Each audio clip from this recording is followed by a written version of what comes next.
All I am sir Bilal Ijaz. आज मैं अल Najeeb school system में मौजूद हूँ और मेरे बच्चे खाने कंपटीशन कर रहे हैं। खाने का let's get started 1 2 3 start. Wow clap. शाबाश शाबाश शाबाश यार, ये गर्ल्स आ रही है। आज हम असल गर्ल्स ताकत गर्ल्स पावर दिखाएं आज। हां नहीं लगाना बेटा। हां जी बस ये शाबाश शाबाश शाबाश शाबाश। खाएं खाएं बेटा खाएं।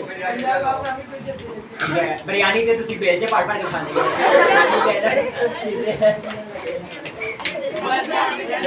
चार प्लेटें खा जाते हैं।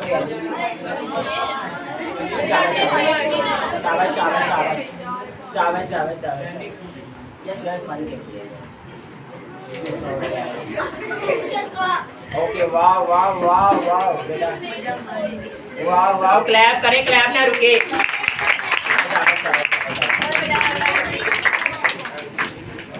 Who is the winner? Winner कौन है?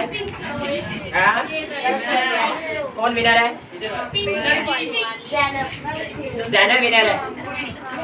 कौन है? Zainab who is that? You this one this one जोर से क्लैप करें। कैसा लगा? मज़ा भी आया? ठीक है ना बेटा। कितनी देर बाद आपने सेब देखे? ठीक है ओके प्लीज हाँ करें माशाल्लाह। मुँह में बोले गोलू मोलू 500 रुपये किलो वाला सेब ला गए मुँह में माशाल्लाह। क्लैप जोर से कर दें। ओके